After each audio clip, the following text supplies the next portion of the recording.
6. Enyahkan musuh-musuhmu. Saudara pembaca yang saya kasihi, beberapa prinsip yang telah kita pelajari terdahulu menjadi titik awal pembahasan bab ini. 1. Manusia adalah rumah bagi roh-roh, juga bagi roh-roh jahat. 2. Kehadiran roh jahat di dalam diri manusia dapat mempengaruhi perilaku, rohani dan jasmani, manusia ke arah yang buruk. 3. Semakin banyak roh jahat hadir di dalam diri manusia, semakin buruk keadaan orang itu, boleh jadi semakin jahat dia. Maka, kalau seseorang mau hidup baik, secara rohani dan jasmani, logikanya sederhana, singkirkan semua roh jahat perangsang dosa, roh jahat perangsang perilaku buruk, dan roh jahat perangsang penyakit tubuh dari dalam diri Anda. Logis? Bukan. Tetapi apa mungkin?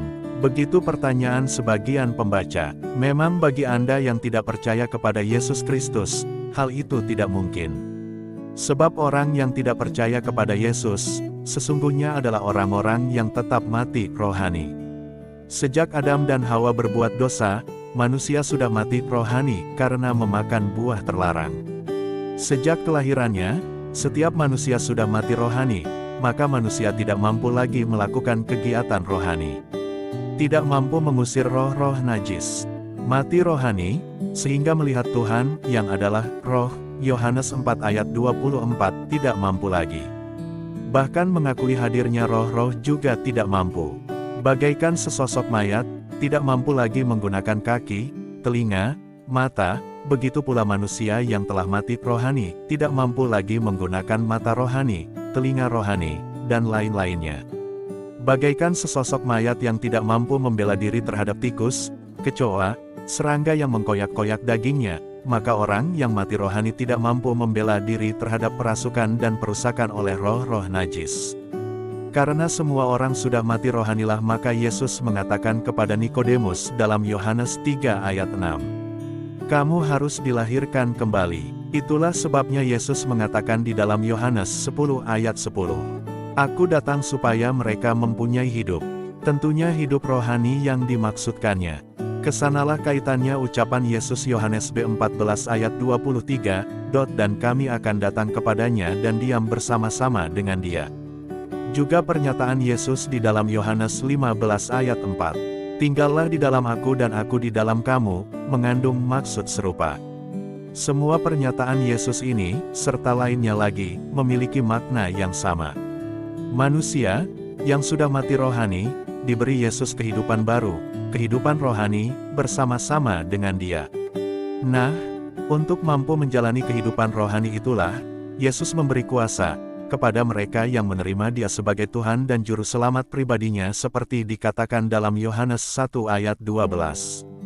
Tetapi semua orang yang menerimanya diberinya kuasa supaya menjadi anak-anak Tuhan, yaitu mereka yang percaya dalam namanya.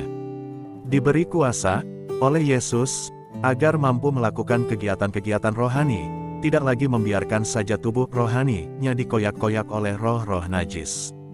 Dan sama pentingnya, menanggulangi masalah-masalah rohani dan menguasai roh-roh najis perangsang dosa, sehingga tidak lagi dosa berkuasa atas dirinya. Hal ini memuaskan kehendak Tuhan yang disampaikan pada Kejadian 4 ayat 7, engkau harus berkuasa atasnya atas dosa, pen. Kisah Para Rasul 16 ayat 16-19 menampilkan satu contoh Alkitab, di mana pengikut Yesus Rasul Paulus menyingkirkan satu roh tenung dari diri seorang hamba perempuan. Silahkan Anda membaca bagian Alkitab itu. Setelah roh tenung itu disingkirkan, dengan memerintahnya pergi, dengan memanfaatkan kuasa dalam nama Yesus, keahlian bertenung hamba perempuan itu ikut tersingkirkan, maka tuannya mengalami kerugian. Rasul Paulus pun terkena tuntutan hukum dan dimasukkan ke dalam penjara. Sampai masa kini, kuasa Yesus itu, termasuk kuasa mengusir setan, diberikan kepada orang-orang yang menerima Dia. Yohanes 1 ayat 12, yakni orang yang menerima Yesus Kristus sebagai Juru Selamat pribadinya, tentu saja dengan memenuhi berbagai konsekuensi, antara lain. 1. Mengaminkan setiap pengajaran Yesus. Pengajaran-pengajaran mana disabdakan oleh Yesus sendiri, direkam secara akurat dalam keempat Injil. 2. Mempraktekkan setiap perintah dan pengajaran Yesus Kristus, termasuk kepada melepaskan orang dari ikatan-ikatan iblis, jadi, mengusir setan pula, dari dalam diri sendiri. Dengan pemberian kuasa Yesus itu, maka wajarlah kalau setiap pengikut Yesus dituntut untuk memerangi kuasa-kuasa iblis. Bacalah 1 Petrus 5 ayat 8-9. Sadarlah dan berjaga-jagalah. Lawanmu, si iblis berjalan keliling sama seperti singa yang mengaum-aum dan mencari orang yang dapat ditelannya. Lawanlah dia, hadapi si iblis, bertarunglah melawan malaikat-malaikat iblis, dan enyahkan mereka beserta roh-roh najis yang mereka pakai untuk merusak Anda. Sebab, dari kacamata iblis dan malaikatnya, roh-roh najis semacam roh dusta, roh pencuri, roh ketakutan, dan sebagainya, hanyalah seperti halnya hewan-hewan dari kacamata manusia, mudah dimanfaatkan untuk mencapai tujuan. Maka pengikut Yesus yang sungguh, dituntut untuk berdiri tegar menghadapi si iblis dan para malaikatnya. Kalau semua bacaan di atas belum terasa cukup, silahkan, saudara, baca pula Yakobus 4 ayat 7. Karena itu tunduklah kepada Tuhan, dan lawanlah iblis, maka ia akan lari daripadamu. Sesudah roh-roh jahat dienyahkan, roh-roh yang baik antinya diundang, maka langkah berikutnya menjadi lebih mudah. Secara kedagingan menghindarlah dari urusan yang buruk itu. Judi, rokok, alkohol, ganja, homoseks, semuanya ditanggulangi secara rohani. Hal itu telah dicontohkan dalam pasal 3.3. Saudara, prasyarat untuk mampu melakukan berbagai hal yang dinyatakan di atas, dibahas dalam bab mendatang. Kiranya Anda terus menjalankannya dan menjadi pemenang dalam peperangan rohani yang berlangsung sepanjang usia manusia. Mari, saudara, panjatkanlah doa berikut, untuk mengaminkan pengajaran-pengajaran Tuhan Yesus.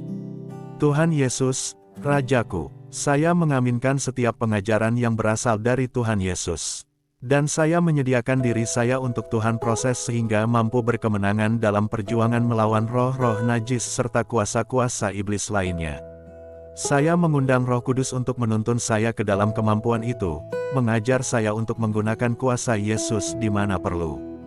Kiranya Roh Kudus memeriksa diriku dan mengungkapkan kalau masih ada dosa, atau roh najis, yang masih menguasai seluruh pribadi ataupun sebagian dari diriku. Maka saya akan menyelesaikannya di hadapan Tuhan dan manusia. Terima kasih, Bapa yang Maha Kudus untuk segala berkat dan karunia-Mu. Dalam nama Yesus Kristus saya berdoa, amin. Anda sudah memanjatkan doa tadi. Maka Anda lebih mudah diajar oleh Tuhan Yesus untuk memenangkan berbagai peperangan rohani. 7. Layakkan dirimu. Pembaca yang saya kasihi, sesungguhnya masalah peperangan rohani yang diuraikan di atas, dijalani secara sadar hanya oleh warga kerajaan sorga, atau kerajaan Tuhan, yakni pengikut Yesus yang sungguh.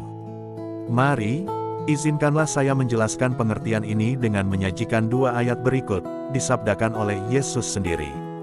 Matius 4 ayat 17, sejak waktu itulah Yesus memberitakan, bertobatlah, sebab kerajaan sorga sudah dekat. Matius 12 ayat 28. Tetapi jika aku mengusir setan dengan kuasa roh Tuhan, maka sesungguhnya kerajaan Tuhan telah datang kepadamu. Kendati disampaikan pada waktu yang berbeda, apakah Anda melihat keterkaitan dari 2 pernyataan Yesus ini? Jelas sekali hadirnya 2 syarat yang harus dialami oleh seorang pengikut Yesus yang sungguh, bertobat dan mengalami setan-setan diusir dari dirinya, oleh kuasa Tuhan. Saudara, guru-guru Kristiani masa kini mengartikan pertobatan menurut versinya masing-masing. Satu paham mengatakan, kalau seseorang sudah dibaptis, itulah pertobatan. Kepada paham demikian harus dipertanyakan, bila manakah setan-setan itu diusir dari dirinya. Jelas sekali digambarkan dalam Alkitab, Injil dan Kisah Para Rasul, bahwa pengusiran setan dilakukan dengan perintah seorang pengikut Yesus, diusir dengan kuasa atau nama Yesus. Adakah hal ini dilakukan semasa baptisan yang diselenggarakan? Paham lain mengatakan bahwa pertobatan terjadi kalau seseorang mengakui dosa-dosanya di hadapan Tuhan, lalu mengundang Yesus Kristus masuk ke dalam hatinya. Tentang hal itu pun harus dipertanyakan, bila manakah setan-setan itu diusir dari dalam diri petobat yang demikian. Apakah sabda Yesus dalam Matius 12 ayat 28 diabaikan saja? Oleh sebab itu, saudara, buku ini tidak berdebat masalah pertobatan, yang definisinya ramai itu. Yang dibahas adalah masalah kewargaan kerajaan sorga, dengan salah satu ketentuan yang jelas disabdakan oleh Yesus sendiri, seorang calon warga kerajaan sorga harus mengalami lebih dahulu setan-setan diusir dari dalam dirinya, barulah ia dapat menjadi warga yang sungguh. Matius 12 ayat 28. Maka hal ini menjadi tantangan bagi setiap orang yang mengaku orang bertobat atau orang percaya. Sudahkah Anda mengalami bahwa setan-setan diusir dari dalam diri Anda? Bila manakah hal itu terjadi? Ada saja yang sok berteologi, mengapa kita harus sibuk mengusir-usir? Bukankah Tuhan sudah memberikan Roh Kudus kepada kita? Bukankah kita sudah mengundang Roh Kudus bekerja di dalam hati kita? Maka Roh Kuduslah yang melakukannya bagi kita. Sungguh menyedihkan pernyataan yang kelihatannya pintar ini. Namun, kalau pertanyaan ini ditarungkan dengan pemahaman tentang karya Roh Kudus di dalam diri manusia, seturut penjelasan Yesus Kristus akan kelihatan kebodohannya. Seturut pengajaran Yesus Kristus, yang mengutus Roh Kudus itu. Jangan seturut anggapan manusia, jangan seturut pemahaman yang dangkal. Saudara, tidak pernah Yesus mengajarkan bahwa Roh Kudus bertugas mengusirkan setan-setan itu bagi kita. Adakah dikatakan Roh Kudus bertugas mengkuduskan Anda? Silahkan pelajari semua pengajaran Yesus mengenai Roh Kudus. Takkan Anda jumpai pernyataan bahwa Roh Kudus mengusir setan bagi manusia, sehingga manusia tidak perlu lagi mengusir setan. Atau barangkali Anda sedang nekat, menambah-nambahi tugas Roh Kudus yang sudah sangat berat itu. Suatu kerajaan memiliki keteraturannya sendiri. Setiap penghuni kerajaan sorga mengemban tugas dan misinya masing-masing. Roh Kudus adalah pemimpin bagi warga kerajaan sorga, Matius 23 ayat 10. Tidak ada tugas Roh Kudus mengusir-usir setan bagi manusia, warga kerajaan sorga. Yang benar adalah, kuasa Yesus diberikan kepada setiap orang yang percaya kepadanya, Yohanes 1 ayat 12. Maka setiap orang yang percaya kepada Yesus harus memanfaatkan kuasa itu untuk mengusir setan-setan dari dalam dirinya sendiri. Dari waktu ke waktu, sesuai keperluan. Ini baru tahapan pertama. Tahapan selanjutnya, Yesus ingin memakai Anda dan saya untuk menolong orang lain. Maka Anda dipakai Yesus untuk mengusir setan dari diri orang lain. Begitulah caranya Anda menjadi hamba Tuhan. Mari saudara, bagi yang belum pernah memanjatkan doa-doa pertobatan, berdoalah secara tertuntun, di bawah ini, dengan bersuara, katakanlah. Tuhan Yesus, Juru Selamatku, saya belum merasakan diri saya sebagai orang bertobat. Saya mau mengaku dosa-dosaku di hadapan-Mu Tuhan. Banyak dosaku, ya Tuhan Yesus, maka sekarang saya bermohon ampun atas setiap dosa yang pernah saya lakukan di masa laluku. Sucikanlah diriku ya Tuhan Yesus, oleh darah-Mu yang sudah tercurah di Golgota. Saya ingin agar Tuhan Yesus bersemayam di dalam hatiku, bahkan tinggal menetap ya Tuhan. Oleh sebab itu saya mengundang kuasa Yesus untuk bekerja di dalam diriku. Izinkanlah saya Tuhan, memanfaatkan kuasa Yesus itu sekarang. Dalam nama Yesus, saya menyingkirkan semua roh najis dari dalam pribadiku. Semua roh najis, semua malaikat iblis, agar disingkirkan dari diriku, sehingga Roh Kudus saja yang menguasai diriku dan mengatur perilaku serta kehidupanku. Saya juga menyangkali ikatan rohani dengan leluhurku, karena sebagian besar mereka adalah penyembah berhala. Biarlah ikatan darah saja yang menghubungkan kami. Saya bermohon kepada Tuhan Yesus, agar, kalau ada kutuk yang menimpa diriku akibat dosa-dosa leluhurku, semuanya itu dibatalkan oleh kasih Yesus. Kiranya damai sejahtera dari Tuhan Yesus saja memenuhi kehidupanku. Demi nama Yesus Kristus pula, aku musnahkan semua roh-roh najis warisan dari leluhur, musnah dari kehidupanku. Bahkan semua ikatan perjanjian dengan iblis, kalau ada terjadi di masa laluku, mungkin terjadi di luar kesadaranku, mungkin pula diatur oleh leluhurku, sekarang juga saya batalkan. Saya juga membatalkan setiap perjanjian dengan iblis. Saya tolak itu demi nama Yesus Kristus. Terima kasih ya Tuhan Yesus, untuk pelayanan-Mu terhadap diriku. Saya mengundang Roh Yesus Kristus masuk ke dalam hatiku, menjadi Raja bagi kehidupanku, mengatur seluruh hidupku. Inilah hatiku, ya Tuhan Yesus, proseslah hatiku ini, sehingga saya menyukai hal-hal yang Yesus sukai, dan buatlah hatiku menolak perkara-perkara yang Yesus tidak suka. maka saya akan memiliki hati seperti hatinya Yesus Kristus, Juru Selamatku yang Maha Agung. Tuhan Yesus, setelah semua berkat-Mu ini, saya masih memohonkan agar di masa-masa mendatang Roh Kudus-Mu menuntun saya memelihara kekudusan yang telah Tuhan berikan. Ingatkan saya, ya Tuhan, untuk mengenyahkan dan menghancurkan kuasa-kuasa iblis ataupun roh-roh najis yang mungkin telah merasuk diriku. Berikan saya selalu kemantapan untuk tetap memanfaatkan kuasa yang telah Tuhan Yesus percayakan kepadaku. Terima kasih Tuhan Yesus yang Maha Baik, di dalam nama Yesus Kristus yang Maha Kudus saya sudah berdoa, amin. Saudara yang saya kasihi, kalau Anda merasakan belum tuntas dilepaskan dari ikatan kuasa-kuasa iblis setelah berdoa seperti di atas, tidak ada salahnya Anda mengulangi seluruh doa yang termuat di dalam buku ini.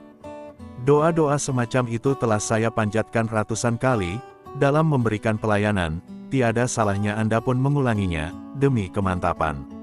Setelah pengulangan itu, kalau Anda masih juga meragukan ketuntasannya, maka sebaiknya Anda mencari pelayanan pribadi dari hamba-hamba Tuhan yang berkompeten. Kompeten di sini jangan diukur dari jabatan kependetaan, atau dari ijazah teologia, atau jabatan gerejawi lainnya.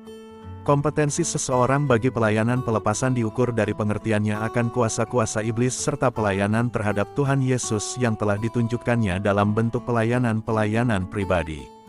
Pembaca yang ingin memiliki buku-buku penuntun berikutnya dapat memperolehnya dari Wisma Gembala, dengan menuliskan pernyataan bahwa ia sudah memanjatkan semua doa tuntunan di dalam buku ini.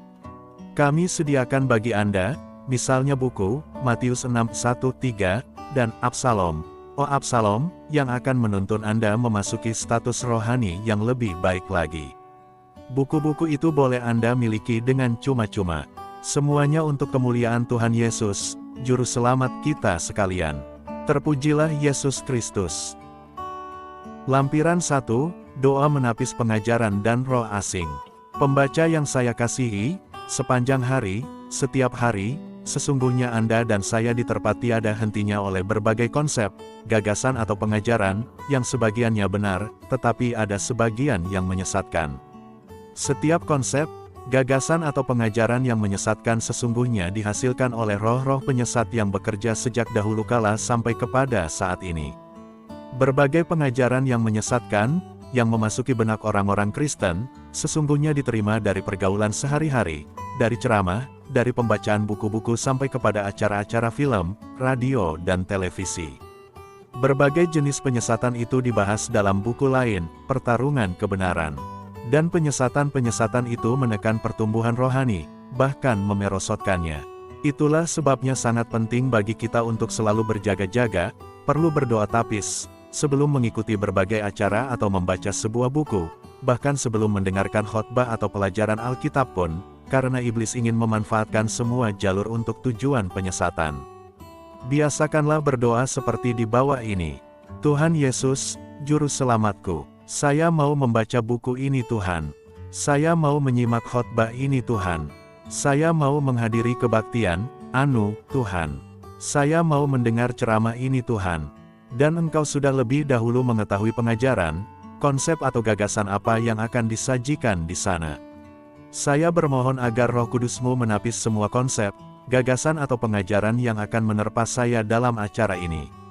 Saya menolak semua gagasan, konsep, atau pengajaran yang tidak sesuai dengan pengajaran Tuhan Yesus, Guruku.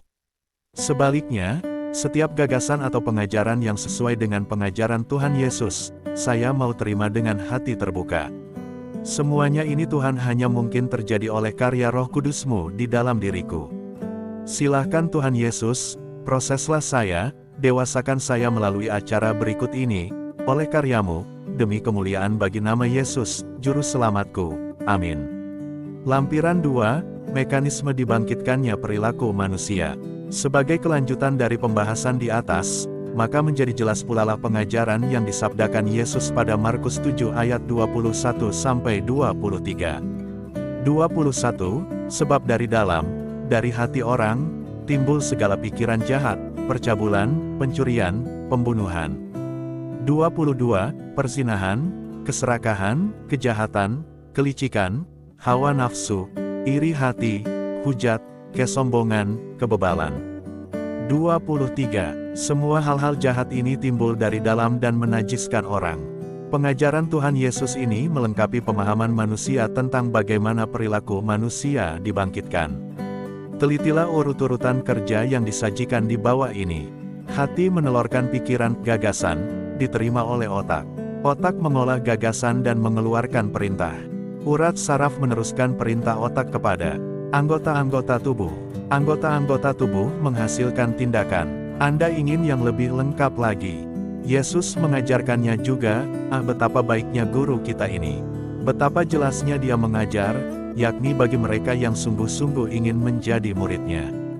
Bacalah pula Yohanes 13 ayat 2. Mereka sedang makan bersama, dan iblis telah membisikkan rencana dalam hati Yudas Iskariot, anak Simon, untuk mengkhianati dia. Iblis membisikkan rencana ke dalam telinga Yudas Iskariot. Kenyataan ini mengajar kita kemampuan iblis, membisikkan rencana ke dalam hati. Dari hati itu pula lah rencana atau gagasan tadi dikirim ke otak, untuk diolah dan dinyatakan dalam bentuk tindakan jahat. Secara tersirat, bagian ini mengajar pula betapa iblis, tentunya juga malaikat-malaikat iblis, memiliki kemampuan menyusupkan gagasan jahat ke dalam hati manusia. Dan dari pembahasan buku ini kita juga telah diajar betapa roh-roh jahat dapat merasuk ke dalam diri manusia, tentunya hati. Maka lengkaplah pemahaman kita tentang mekanisme pembangkitan perilaku jahat dan baik dalam diri manusia, sebagai tergambar. 1. Iblis mampu menyuntikkan gagasan jahat ke dalam hati, juga mampu memasukkan roh najis ke dalam diri manusia. Roh najis tadi merangsang pula perilaku jahat. 2. Hati meneruskan pikiran, gagasan, diterima oleh otak. 3. Otak mengolah gagasan dan mengeluarkan perintah. 4. Urat saraf meneruskan perintah otak kepada anggota-anggota tubuh. 5. Anggota-anggota tubuh menghasilkan tindakan. Tinggallah sekarang, bagaimana menghambat proses pembangkitan tindakan jahat itu, agar tidak terjadi. Pada titik manakah harus dihambat? Kalau dihambat pada titik 5, maka itu adalah murni kedagingan. Dilakukan oleh semua pemerintahan dunia ini. Padahal Yesus mengajar, daging sama sekali tidak berguna. Bahkan ada kebodohan yang lebih ekstrim lagi, hukuman potong tangan untuk kejahatan pencurian. Bodoh, kejam dan keji. Memang hanya antikristuslah yang mampu berbuat demikian. Upaya menghambat pada titik 4 urat saraf dan titik 3 otak tidak dapat dilakukan oleh manusia.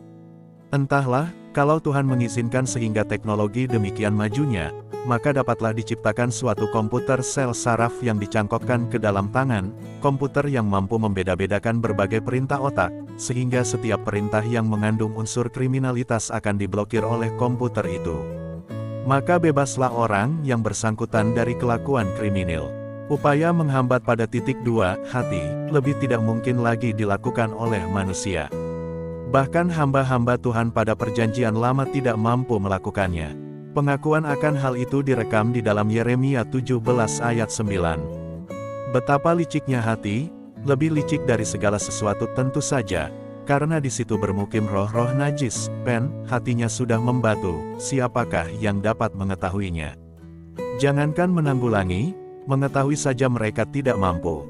Jadi beruntunglah Anda dan saya, yang telah belajar dari Tuhan Yesus, sehingga mampu mengerti isi hati manusia, bahkan menanggulanginya agar tidak muncul lagi perilaku jahat.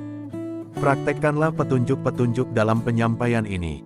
Begitulah cara menanggulangi pada titik 2, hati, dan titik 1, iblis beserta roh-roh jahatnya. Teknologi Tuhan Yesus. Selamat, dan terpujilah Tuhan Yesus Kristus. Lampiran 3, menanggulangi roh, bukan kedagingannya. Saudara, saya harus meminta maaf, kalau bagian ini tidak akan dituliskan lengkap. Karena sesungguhnya Anda tidak akan mampu melakukan petunjuk-petunjuk yang akan saya tuliskan, bila mana Anda bukannya orang yang sudah bertobat dan mengalami kelepasan. Maka saya memutuskan untuk menuliskannya di dalam suatu buku lain, yang lebih tuntas pembahasannya. Untuk layak mempelajari buku itu, Anda perlu lebih dahulu menuntaskan membaca buku ini dan memanjatkan doa-doa yang telah disediakan, dengan bersuara. Kalau perlu doa-doa itu Anda ulangi, sehingga tidak lagi mengalami hambatan atau gangguan sedikitpun selama berdoa. Itu penting. Anda harus mengalami lebih dahulu perubahan perilaku oleh karya Roh Kudus, sebelum Anda mampu mempraktekkan topik penanggulangan roh-roh, sebelum Anda mampu meninggalkan kebiasaan menanggulangi kedagingan belaka. Sekali lagi, saudara yang kekasih, saya minta maaf, dan saya harapkan kesabaran Anda menantikan pembahasan topik ini. Tuhan Yesus Kristus memberkati.